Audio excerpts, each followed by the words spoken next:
On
y va. Doucement, regarde. Attention. Tu regardes le temps.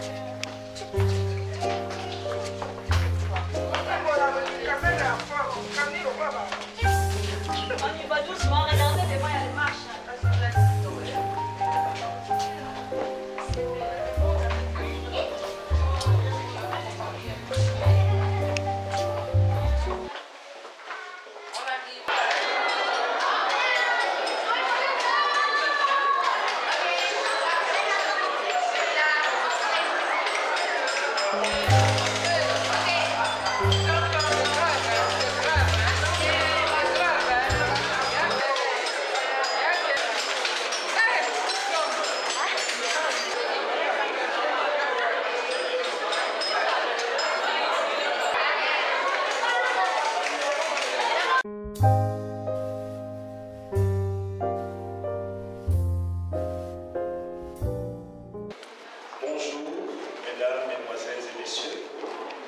Aujourd'hui, nous sommes réunis ce samedi 29 juin pour la journée porte ouverte de notre fondation.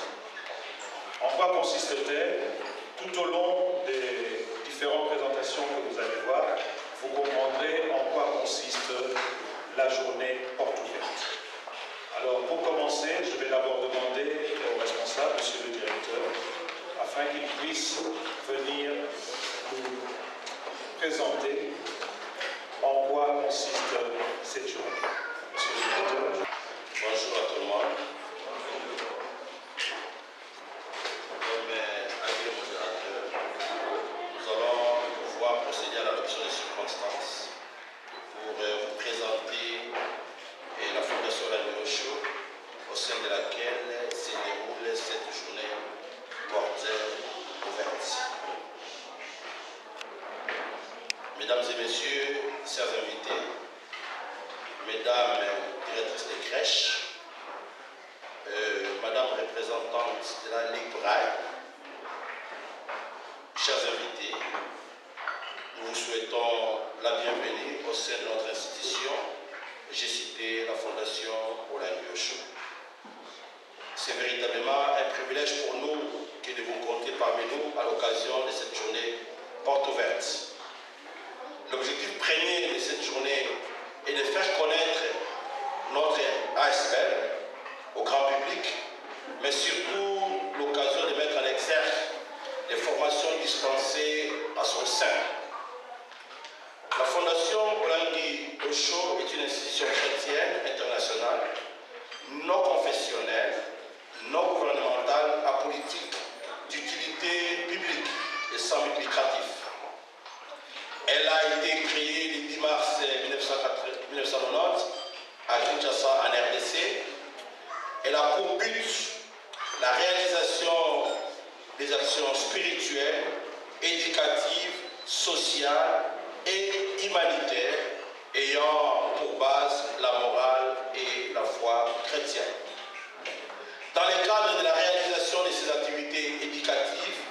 et dans le but de contribuer autant soit peu à l'intégration sociale de plusieurs, la Fondation Langioche au siège de Bruxelles, à l'instar de celui de Kinshasa, a tenu à améliorer les formations qu'elle dispense, auxiliaire de la petite enfance, coupe et couture, bureautique, technique de maintenance micro-informatique, pédicure, manucure, coiffure pour dames. Ainsi, dans le déroulement fonctionnel de nos formations, une évolution remarquable a été faite sur la qualité des modules dispensés, ce qui a eu un impact immédiat sur le marché de l'emploi. Pour la filière auxiliaire de la petite enfance, par exemple, elle est passée de 9 à 18 mois des années académiques. Cette prolongation ayant pour but le respect des exigences académiques de la Fédération Wallonie-Bruxelles qui veut une formation de qualité en la matière. Il en est de même de l'espace stage dont la fréquence a été doublée par rapport aux années précédentes. En somme, si nous devons faire une évaluation en termes de pourcentage d'embauche, nous comptons plus ou moins 85% de nos étudiantes mises au travail dans différentes crèches et au sein des administrations communales, parfois bien avant même la fin de leur stage. Quant à la bureautique, nous ne pouvons que saluer la qualité de la formation puisqu'en moins de 4 mois, les étudiantes qui au départ n'avaient aucune connaissance en informatique sont désormais capables de réaliser des tâches telles que rédiger un courrier, archiver des documents, envoyer des courriers électroniques avec ou sans pièces jointes, faire des recherches sur Internet, concevoir des calendriers que vous aurez d'ailleurs à découvrir dans les minutes qui suivent. Concernant la coupe et couture, elle est passée de l'étape élémentaire qui consistait à l'apprentissage des techniques de base de la couture à la conception pure et simple des modèles de vêtements dignes des professionnels. Parlant de la formation des techniciens et de maintenance micro-informatique, il est important de souligner les avancées faites par les étudiants qui sont à ce jour capables de monter, de démonter un ordinateur, de détecter les pannes éventuelles, de les solutionner et de procéder à des configurations. En termes de projet, la Fondation Langioche souhaite dans les mois à venir mettre à disposition du grand public une crèche, un centre de distribution gratuite des colis alimentaires, un service de retouche et de réparation des vêtements. Ainsi, mesdames et messieurs, chers invités, après les présentations de quelques étudiantes, les stands des différentes formations seront à votre disposition. Les formateurs présents vous fourniront les programmes de cours et répondront à vos éventuelles questions. D'autre part, durant la visite des stands, il vous est loisible de procéder déjà à votre préinscription à l'île de filière via notre secrétariat. Une visite des locaux des différentes formations est aussi prévue juste avant les cocktails qui vous sera offert. En espérant que vous passerez de bons moments à notre compagnie, chers invités, mesdames et messieurs, une fois de plus, merci de la confiance que vous nous faites. Votre présence nous honore. Merci.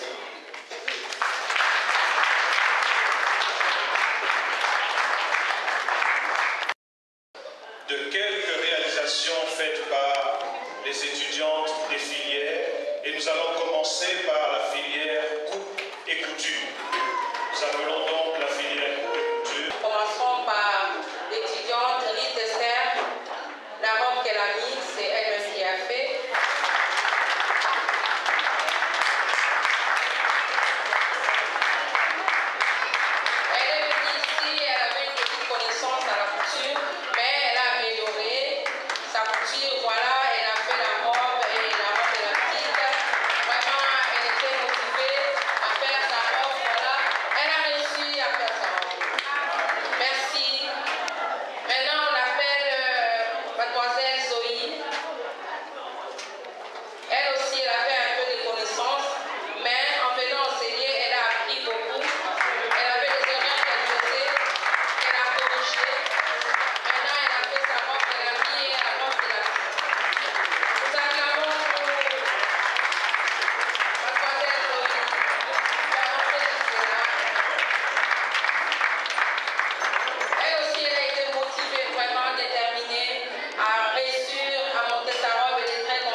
montage.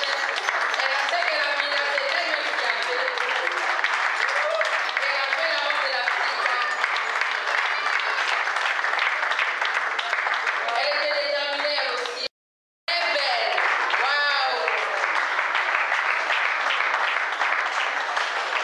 Elle ne connaissait rien. Elle a appris ici à manipuler la machine, à faire le montage. Et la petite robe qu'elle a mis et la robe de la petite. Elle était déterminée, elle venait de loin. Même si elle arrive en retard, elle m'appelle et elle me dit maman j'arrive.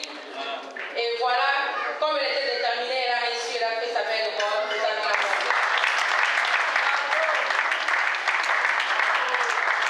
Acclamons pour les jolies robes qu'elle a fait. Et nous appelons Mademoiselle La Joie. Maman Tissetou. Elle aussi, elle a fait la jupe qu'elle a mis et la robe de la petite. Malgré la fatigue, malgré son âge, elle était déterminée, elle a dit, je vais apprendre, et elle a appris, elle a fait la jupe qu'elle a fait et la robe de la petite. Nous acclamons, nous acclamons.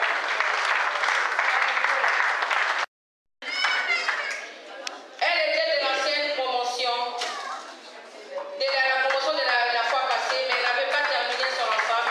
Mais comme elle était déterminée, elle a dit, moi je vais venir terminer ce que j'avais commencé. Et elle a terminé son ensemble. Elle a fait sa jupe et les hauts. Et elle a fait aussi fait la robe de la petite. Nous acclamons pour madame. Acclamons, acclamons, acclamons. Elle, pour que les étudiants suivent. Et nous, on a fait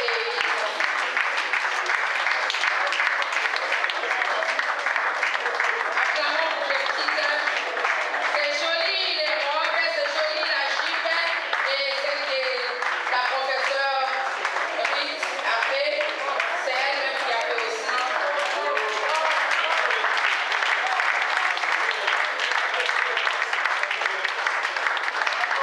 Nous acclamons. Donc pour tous les moments qu'on a passés, donc tout le monde était sympa, tout le monde était présent et ils étaient déterminés. C'est pour cela, avec notre collaboration avec eux, et on a réussi à faire ce qu'on a fait là. Nous vous remercions pour votre présence. Merci. Mesdames et messieurs, bonjour. Je me présente M. Kemba Patrick, formateur en biotique et en technique de maintenance et informatique. Nous allons vous présenter le travail qui a été fait par nos étudiantes de la première promotion. Le travail qui a été fait seul 2013. Excusez-moi. Le travail qui a été fait, elles ont fait une banque d'images qu'elles ont été cherchées sur Internet. Elles ont fait des recherches avec PowerPoint, qui est un module de bureautique. Elles ont inséré des images et ils ont travaillé avec Microsoft Word afin de mettre du texte. Chacune a pris des photos, des images qui sont personnalisées et elles vont vous les présenter elles-mêmes. Ce travail a été fait pendant un apprentissage minimum de 2 à 3 mois. Vous voyez le travail qui a été fait en formation pour des gens qui, au préalable, n'avaient pas de connaissances informatiques.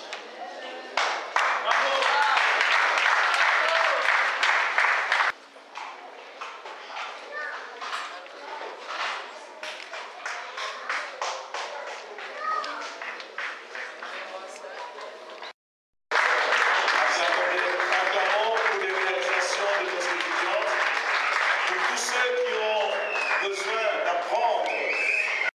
J'ai fait la formation de l'auxiliaire de la petite enfance que j'ai terminée en 2012. Quand ils ont proclamé les inscriptions, je suis venue directement. J'ai pris parce que je cherchais du travail fixe, je n'avais aucun travail fixe. Et lorsque j'ai fait la formation, formation et quand j'ai vu que ça s'est très bien passé au niveau du stage et qu'on a distingué dans la réussite, c'était vraiment quelque chose qui a plu à la directrice. Elle est elle-même venue pour témoigner comment nous avons bien travaillé avec les enfants à la crèche. Et je vous encourage à vous inscrire aussi pour faire la formation parce que vous ne manquerez pas de travail. J'ai trouvé directement le contrat que Kaltoum m'a proposé directement à cause de la formation. C'est pour ça que je vous invite aussi à vous inscrire. Bonjour à tous. Moi c'est Fatima, donc je suis agricultrice et maître de stage et stagiaire de la fondation. Je suis Madame Lajoie. Je suis une ancienne étudiante qui a terminé en 2012 ici.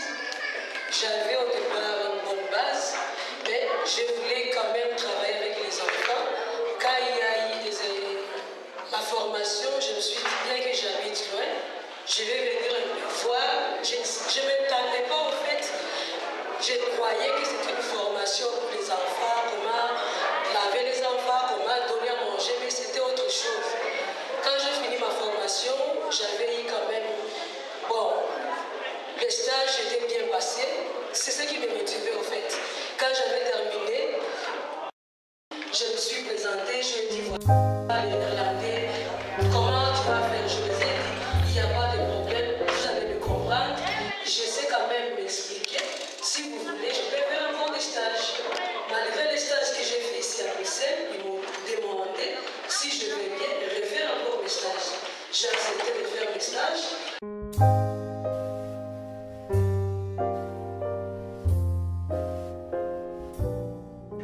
Madame Anne Massamba, bonjour. Bonjour monsieur. Il y a aujourd'hui journée porte ouverte ici à la Fondation Olangui. Oui. Et nous venons là où vous prestez. Où sommes-nous exactement? Ici nous sommes dans l'atelier découpé couture dans la Fondation Olangui Osho. Et à quoi sert cet atelier?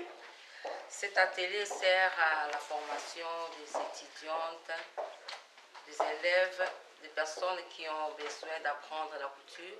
Et ici, on est censé les former, les Et couturières. qui est-ce que vous recevez pour la formation? Qui viennent pour être formés? On reçoit les gens du ministère et de ceux qui viennent dans dehors du ministère. Et est-ce que vous pouvez me dire, la dernière formation, il y a eu combien d'élèves et ils ont réussi? Et après avoir réussi, qu'est-ce qu'elles ont fait? La première formation, on avait 12 étudiantes et ils ont terminé. Bon, comme ils avaient d'autres activités à faire, ils avaient fait la couture comme atout de complément. Alors maintenant, il y a des autres qui font la couture à la maison, ils coupent pour les membres des familles et des connaissances. Et il y a des autres qui font la retouche. Et les autres qui n'avaient rien appris, maintenant ils commencent à faire même le ourlet de pantalons, de pagnes à la maison eux-mêmes parce qu'ils n'avaient aucune connaissance au début. Mais pendant la formation, ils ont appris beaucoup de choses. Et maintenant, ils commencent à mettre en pratique à la maison. Et par groupe de formation, vous avez combien d'élèves? Normalement, on avait un groupe de 12, deux classes. Mais cette fois-ci, on a eu un groupe de 8 étudiantes cette année-ci. On a eu un groupe de 8 étudiantes. Et elles sont contentes? Très contentes. Parce que là, ils ont fait leurs vêtements et ils sont habillés. Aujourd'hui, ils vont passer pour montrer ce qu'ils ont fait. Et vous avez un dernier mot? Pour moi, un dernier mot, moi je suis contente parce que les élèves étaient vraiment... Donc ils étaient motivés, contentes pour atteindre leur objectif. Okay. Et ils ont atteint leur objectif, ils sont tous contents. Ok, Madame Anne Massamba, nous vous remercions. Merci. Madame, bonjour. Bonjour. Nous sommes ici à la journée porte ouverte de la Fondation Olangui et vous êtes là. Est-ce par hasard? Non, pas du tout. Donc en fait, je viens parce que voilà, après avoir eu l'invitation de la fondation, nous sommes donc je fais partie de la crèche Pure Cacahuète, péricultrice, et en même temps maître de stage des stagiaires qui viennent chez nous de votre fondation. Et alors nous sommes très contents de les accueillir. En général, nous avons eu des bonnes stagiaires et on se demande aussi qu'est-ce qu'il y a derrière dans tout ça. Enfin, je veux dire qu'il y a une bonne base qui se voient exactement quand on les voit travailler. Et alors, les semaines de stage se passent très vite et ça veut dire que vraiment, il y a un bon travail derrière tout ça. On vous remercie. Ok, est-ce qu'il vous est déjà arrivé dans votre crèche de penser à en engager une ou deux? Tout à fait. Je vous dis que, vu que je ne suis pas la responsable, mais en tout cas la responsable me l'a déjà dit. Donc franchement, si elle devait penser à une autre puéricultrice, elle penserait à cette fondation en premier, parce qu'il y a beaucoup de bonnes puéricultrices qui pourraient devenir des vraies puéricultrices, quoi. Je veux dire, engagées à long terme, quoi. Et pouvez-vous situer votre crèche, elle est dans quelle commune? Oui, donc c'est à la commune Gannes-Soren, c'est à la rue Sergent-Sorensen, numéro 21, à 1083. Donc voilà, c'est la crèche Pirouette Cacahuètes. Ok, merci madame. De rien, au revoir. Papa Guy, bonjour. Bonjour. Aujourd'hui, il y a journée porte ouverte ici à la Fondation Olangui. Et nous nous retrouvons ici. Est-ce que vous prestez ici et quelle est la raison d'être de votre présence ici? Je vous remercie pour cette excellente question. Ma présence ici explique beaucoup de choses. Je suis pas seulement congolais, mais je suis travailleur à la Fondation Olangui Ojo. Je suis professeur principal à la Fondation Olangui Ojo. Et vous dispensez des cours dans quel secteur? Je dispense des cours dans le secteur qu'on appelle auxiliaire de la petite enfance.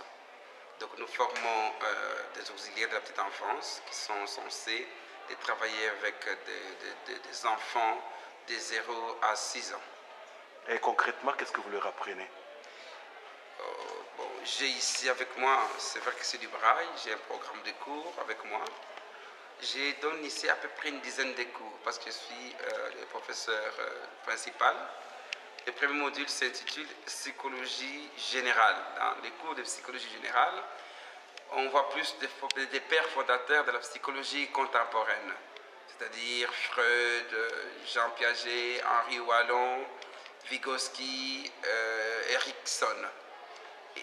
Donc, dans le développement, nous avons des volets. Il y a le développement intellectuel de l'enfant, dont Jean Piaget en parle. Il y a aussi le développement affectif de l'enfant. Là, à l'occurrence, il fait allusion à la théorie de Freud, Sigmund Freud. Ensuite, nous avons aussi, conjointement à ce module, une vidéo intitulée « Le bébé est une personne ». Là, nous voyons le développement d'une grossesse dès la conception, comment l'enfant se développe au sein même de la maman. Et surtout, quelle est la communication ultra-utérine de l'enfant. Comment nous pouvons communiquer avec l'enfant qui est encore à l'intérieur du ventre. Là, je développe ce qu'on appelle le processus de l'attachement, du détachement. Qu'est-ce que ça veut dire? L'attachement, ça veut dire l'enfant qui est dans le ventre de la maman appartient à la maman. Mais en même temps, la maman doit se rendre compte que cet enfant qui m'appartient, c'est aussi un être à part entière, qui fera aussi une vie qui sera tout à fait différente par rapport à celle de la maman. Ça, c'est le premier module. Le deuxième module, ça s'intitule ici « Introduction à la psychologie de la personne handicapée ». Je crois que vous conviendrez bien avec moi, monsieur les journalistes. Je suis professeur, c'est vrai, mais je suis aussi handicapé. C'est une personne vivant avec handicap. Donc là, je plaide aussi pour ma chapelle pour dire que nous devrons aussi censés travailler avec des personnes à mobilité réduite.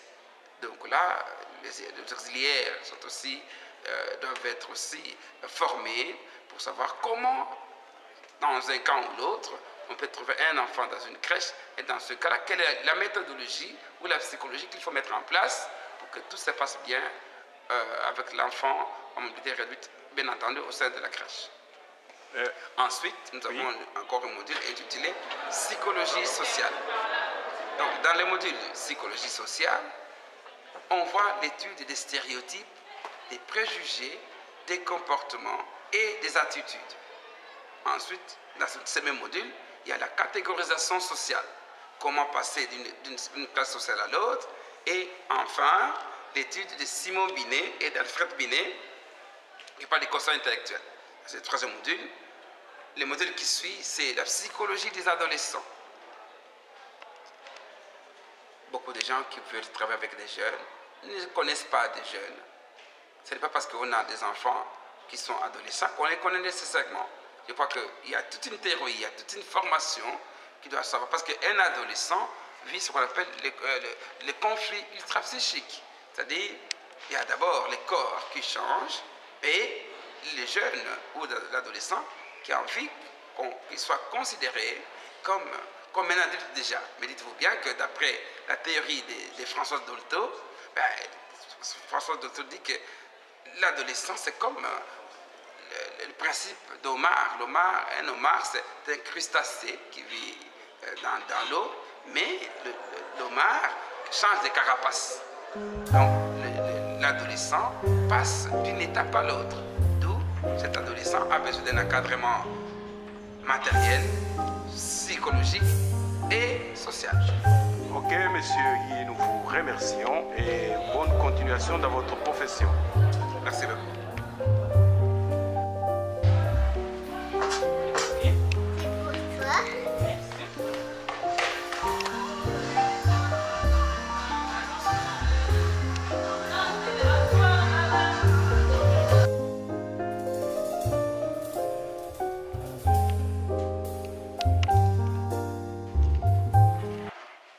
Bonsoir.